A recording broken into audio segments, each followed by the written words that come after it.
เปิดภาพมาพี่น้องเอ้ยอันนี้ก็มาอยู่ที่เรือนน้องน้อยคือเก่าเนาะพี่น้องเนาะกับทีมงานนั่นแหละก็มีบ่าวสายแล้วก็บ่าวโกบ่าวเจ็บเพิ่นก็ได้เข้ามามื้อนี้พี่น้องเอ้ยทางบ่าวมิกก็สิได้มาอัปเดตทำกันพี่น้องเอ้ยให้พ่อแม่พี่น้องได้เห็นนำทางสองบ่าวมิกเนาะพี่น้องเนาะก่อนอื่นเมื่อกากราบทักทายสบายดีพ่อแม่พี่น้องเมื่อสุขสุขคนเด้อที่เข้ามาสู่สองบ่าวมิกบ่ว่าสิอยู่ฝั่งไทยหรือฝั่งลาวหรืออยู่ต่างประเทศก็สบายดีเด้อพ่อแม่พี่น้องเอ้ย ไปทักทายทางทีมงานเขาก่อนเนาะพี่น้องเนาะสบายดีบ่าวสายเป็นอีสังแป้งไหมกันจะได้ไหมไม่ตกไม่ตกใช่ตัวได้ตกตัวได้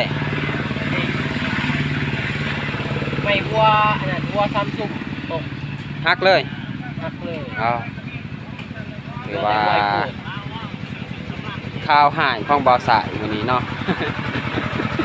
เอ้ยจะได้เด้เด็ดวันนี้เนาะรุดมือวันจังไดมือระวังใส่ออกกับอันนี้เลยดีงัดกันแตกเลยไม่แตกพี่น้องเลยของบ่าวสายวันนี้กันมาฮะทางบ่าวโกฮะสบายดีเด้อบ่าวโกเด้อสบายดีเนาะตัดคลิปอยู่วะแม่กะไหนมือไทยไปอัปเดตใส่กันได้แล้วอัปเดตนำกันพี่น้องไทยจะคลิปแล้วมื้อนี้บ่ทันได้มื้อนี้บ่ทันได้บอกเลยบ่ทันได้อัปเดตเพิ่นน้อยๆมื้อนี้ก็มาพี่น้องเอ้ยบ้านนี้ก็บ่ได้เข้ามาเขาได้มาพร้อมกับทีมงานเลยมื้อนี้ทางบ่าวโกเพิ่นมีหยังมามื้อนี้มาเหมาะเพิ่นจะไผน้องเพิ่นนั่นแหละมีมาม่าแล้วเอิ้นมีไว้เนาะพี่น้องมาม่าไว้กับไข่2แตะเพราะว่าทางผู้ใหญ่เพิ่นให้ซื้อทางผู้ใหญ่เพิ่นให้ซื้อมีปลาดุก2โลปลาซีนหมู2โลแต่ก็ไข่2แตะนะครับมี2ยักษ์แต่ว่าเฮาซื้อแต่ละหน่อยไปก่อนเอาไว้ซื้อหมูบาทเดียวหั่นยานว่ามันสิบูดนะอยากจะกินบ่เบิดนะเพราะว่าน้องเพิ่นบ่มีตู้เย็นหรือว่าตู้แช่นะน้องเพิ่นบ่มีนะเฮาก็ซื้อแต่ละหน่อยเอาตัวใดมันปลาได้ด้นเฮาซื้อตัวนั้นไปก่อนนะโดยเพราะว่ามีผู้ใหญ่ทางบ่าวโพนะพี่น้องเนาะเพิ่นให้ซื้อในอยู่ในกินให้ทางเพิ่นคอยเห็นแต่ละเทื่อสร้างเพิ่นกินข้าวมีแต่ลวกผักจำแจวพี่น้องเนาะเพราะว่าสร้างเพิ่นก็บ่ได้เอาเงินเด้เฮ็ดซอยซื่อๆสร้างซอยเนาะพี่น้องเพราะว่าสร้างเพิ่นกับพ่อน้องหน่อยเพิ่นเป็นเสี่ยวหักเสี่ยวแพงกันนะเลยซื้อเนี่ยอยู่ในกินให้กับเจ้าเอาพี่น้องเนาะสิเข้าใจทางผู้ใหญ่บ่าวโพแล้วก็บ่าวเองพี่น้องเนาะก็ซอยอัปเดตซอยกันนั่นแหละพี่น้องเนาะนั่นมาเซอร์ไพรส์น้องหน่อยกับน้องไม้คือว่าทางผู้ใหญ่ทางบ่าวโกเนาะได้มามอบให้บ่าวโกนี่แหละซื้อเครื่องกินให้สร้างเนาะพี่น้องเนาะสร้างเพิ่นก็ขยันได้พี่น้องเบิ่งยังเฮ็ดเวียกเลยเดี๋ยวนี้ครับพี่น้องเอ้ยแล้วจังสิบ่มีสิเข้าไปอัปเดตนะก็อยากวนเซลเนี่ยพี่น้องเลยเพราะว่านี่เบิ่งรถลายเลยรถมันแล่นลายพออยู่เพื่อนอยู่เข้มข้างเนาะพี่น้องเนาะทางบ่าวสายก็นั่งเงาเลยพี่น้อง นั่งเงาแป้งไหม้เพิ่นสร้างเพิ่นไปพี่น้องไปเบิ่งทางนายสร้างเพิ่นเนาะพี่น้องเนาะไปพี่น้อง ไปหาทางสร้างเพิ่นนี่ก็สิเป็นสบายดีเด้อได้ สบายดี สิพักพรแล้วบ่ แม่นสิปักพร้อมเลย เด้อบ่าวบ้านหน้าเฮาพี่น้องเอ้ย สบายดีเด้อ เด้อสบายดี บ้านเพิ่นจะเอิ้นเลย เด้อมีค่าเวียกบ่ค่าเวียกก็ไป เอาก็ เด้อไปสร้างเพิ่นพี่น้องเอ้ยกะถ้าบ่มีก็ดีอกดีใจที่มีผู้ใหญ่เนาะทางบ่าวโกเพิ่นได้มอบเงินจำนวนหนึงให้ถือว่าแม่ฮักของบ่าวโกนั่นแหละเพิ่นได้มอบเงินให้บ่าวโกซื้อของกินให้สร้างเพิ่นเนาะพี่น้องเนาะก็ขอบมกขอบใจทางแม่ใหม่แม่ฮักของบ่าวโกเนาะสร้างเพิ่นก็ถือว่าบ่ได้พักพี่น้องเอ้ยแต่ได้มาอัปเดตมาก็ถือว่าเฮ็ดตลอดเลยเนาะพี่น้องเนาะเอาไปเบิ่งข้างล่างเลยพี่น้อง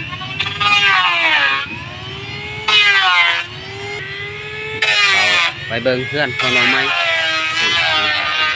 สบายดี สบายดี ฮะภาคซ่องบ่าวสั่งบ่าววังคาลุยภาคซ่องบ่ทำไมถ่ายคลิปเกี่ยวกับหยัง ทัวร์นี่แบบ โอ้อยากตั้งใจถ่ายคลิปสายบุญเหรอโอ้แล้วฝากช่องโดยทางบ่าวมิกกับผู้ติดตามกับบอลไลน์คือกันหลังเนาะพี่น้องเนาะแต่ว่าทางบ่าววังเพิ่นบ่าววังคาลุยเนาะเพิ่นบ่าวมิกฝากช่องโดในบ่าวมิกฝากช่องพี่น้องเอ้ยก็ FC ทางบ่าวมิกก็เห็นก็ฝากติดตามเพิ่นเด้อพี่น้องเด้อคนละ1 ไลค์ 1 แชร์ก็เอาพี่น้องเนาะบ่วางลายเนาะโดยไอ้นี่เป็นก่อบ่นี่สบายดีเด้อสบายดีเนาะโดยทางสร้างเพิ่นพี่น้องเอ้ยก็ตีนคันได้นี่ซีเมนต์ทางขึ้นนี่ว่าซั่นสร้างเป็นกอนี่แหละครับตัวนี้ซีเมนต์ตีนมันเนาะตีนคันได้เนาะ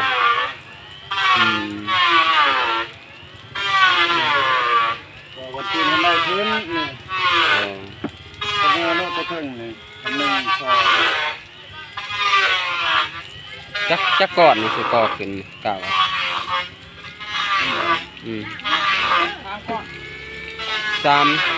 3ก่อนเนาะได้เสมอแล้วกับนั้นดินเสมอดินบล็อกหมดแล้ว โอ้เนาะ พ่อแล้วครับ ก็แต่3ก่อนพี่น้องเอ้ย กันนี่ก็ เรียกว่าเป็นทางตีนบันไดของสิขึ้นเฮือนเนาะพี่น้อง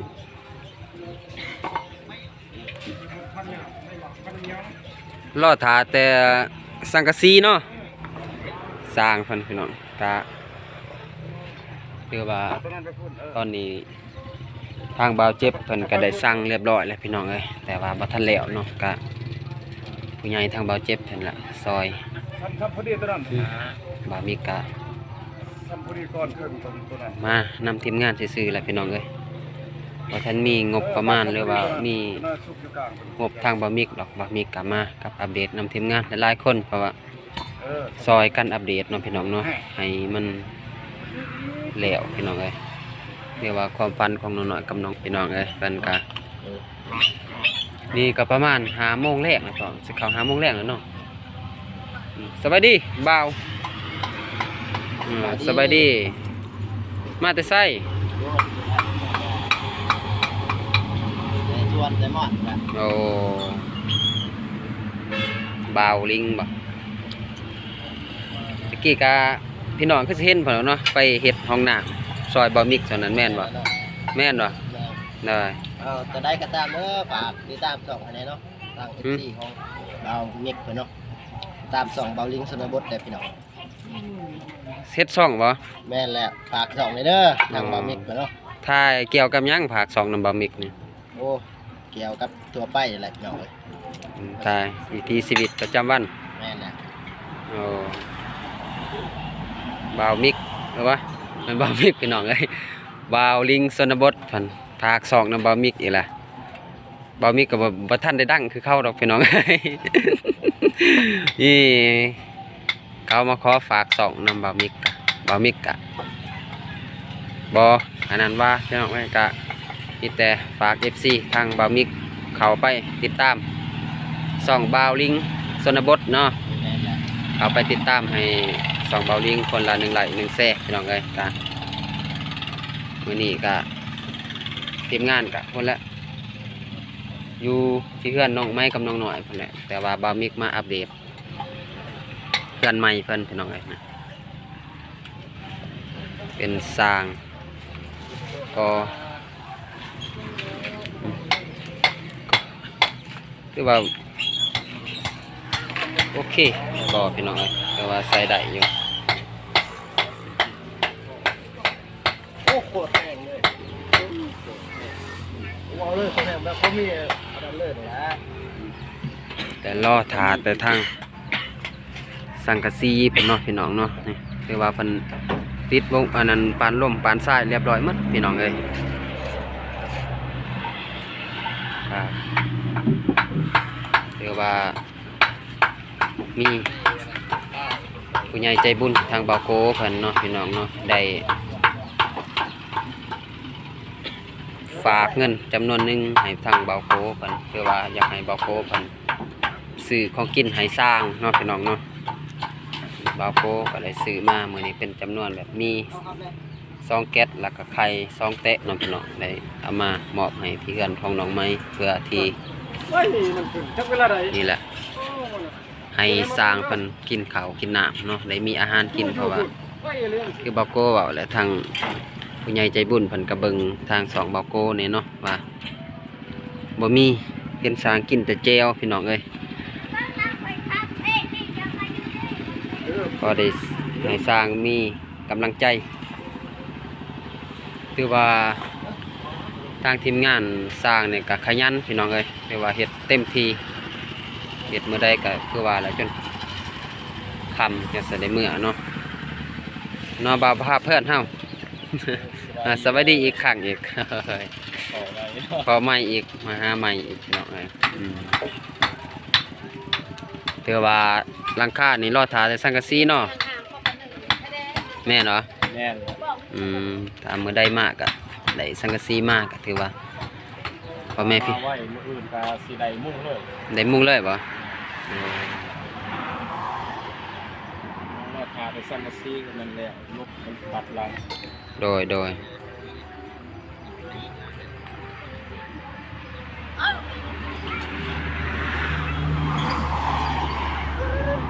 ก็พี่น้องเอ้ยก็ตีนบันไดเนาะมาคู่มือเด้บ่าวบ้านหน้าเพิ่นนี่กะ มาคุมือจนมุ่งแล้วคนละ โดยมาคุจนแหลวเนาะ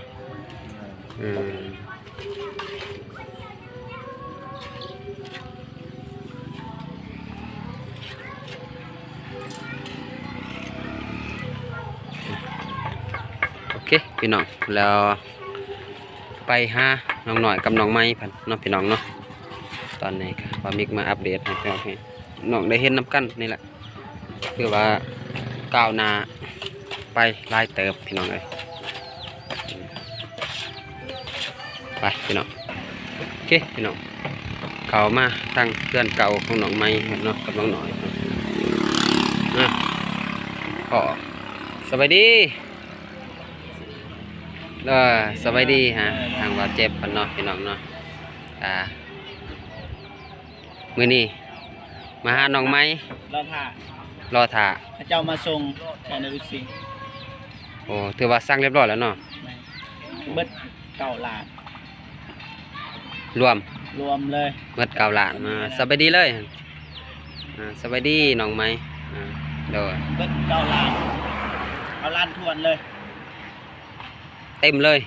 เต็มตึกบะมีปลายบะมียัง โอ้ ส่งมื้อนี้เลยบ่ นั่นแหละเอาถ่าย อ๋อตอนนี้ก็ทาง มืดแล้วกันมาที มันก็สิค่ำแล้วเนาะเนาะบ่าวเจ็บเพิ่นก็ได้รอท่าสังกะสีเนาะพี่น้อง ถ้าบ่ได้ก็สิจบคลิปก่อน อืมเอาเข้าเหยียบให้แล้วบ่ เหยียบเปิด เหยียบให้หมดแล้วเนาะอืมพอดีรวมหมดมันถึกจากแผนเนาะมื้อนั้นบ่าวมีก็บ่จื้อ มีอยู่น้ำเรา มีบ่ ทำซีเก่า อืม บวกเบิ่งเป็นบวก สี่ เลยนะ สิ่งนี้มันสีเก่าเนาะ 13พอดี19 สีเก่า บวก6 25 อืม พอดี30 34 34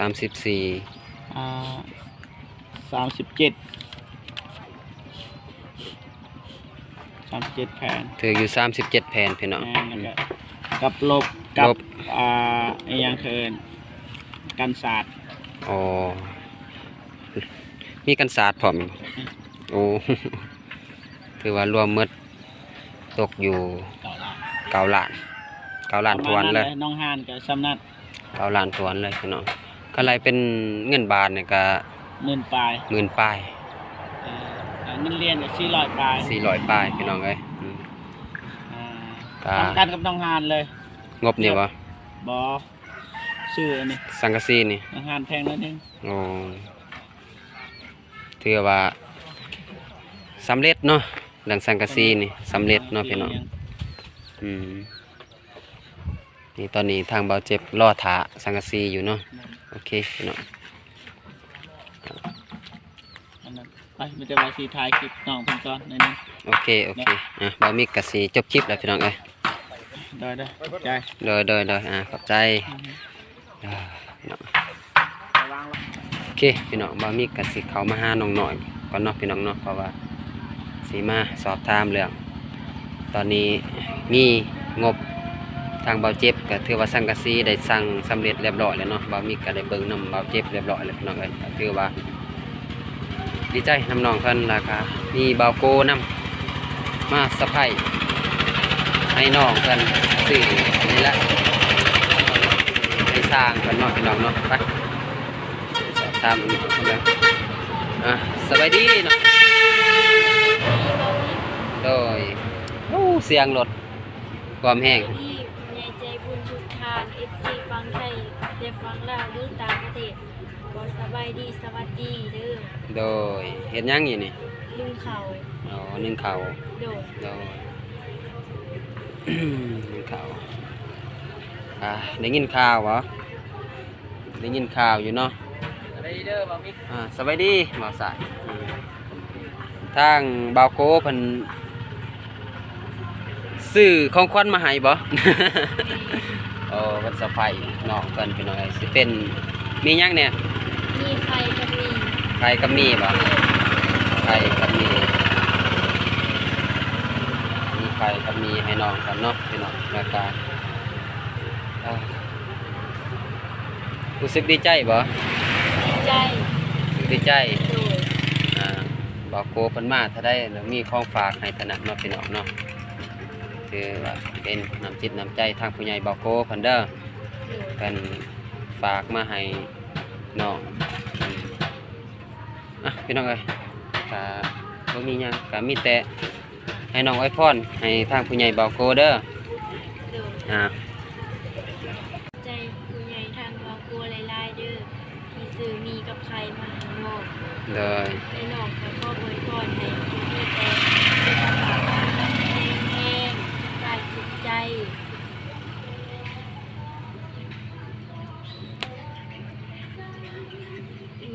ในหน้าที่การงานก็ขอให้ลำๆเรื่อยๆยิ่งปังๆเด้อ โดสาธุเนาะพี่น้องเนาะก็ดีใจน้ำน้องเพิ่นเนาะก็มีแต่บ่าวก็สิได้ขอตัวกลับก่อนเด้อ ก็มีแต่หนึ่งเขาให้สร้างเนาะ แม่น พอดีเลยได้ของกินให้สร้างแหละ โดย สำนีแล้วเด้อ บ๊ายบาย บ๊ายบายโอเคพี่น้อง โ เคพี่น้องเอ้ยตอนนี้บามิกกับสิก็ตัวลาไปก่อนพี่น้องเด้อก็เดินไปขอได้ใหญ่ใจบุญทางบาโคเนาะที่ได้ซื้อเครื่องหรือว่าเป็นของกินของอยากให้ทางสร้างกันเนาะแล้วก็ขอบใจทางผู้ใหญ่ใจบุญบ่าวเจ็บไปนำที่ได้รับเมาสังกะสีของน้องหน่อยกับน้องไม้ถือว่ามื้อนี้สำเร็จเนาะพี่น้องเนาะตอนนี้เพิ่นก็รอท่าอยู่พี่น้องเอ้ยครับมัดก็ขอบใจ FC ทางบ่มีหลายๆเด้อบ่ว่าสิอยู่ฝั่งไทยหรือฝั่งลาวก็ยินดีนะพี่น้องเอ้ยที่เข้ามาติดตามบ่มีและให้กำลังใจบ่มีมาตลอดเนาะพี่น้องเนาะก็ขอให้เฮงๆปังๆลำๆรวยๆเด้อพี่น้องเด้ออ่ะคลิปนี้ก็มีหยังก็ขอโทษกันอยู่แล้วพี่น้องไว้ทุกท่านที่มีความสบายดีบ๊ายบาย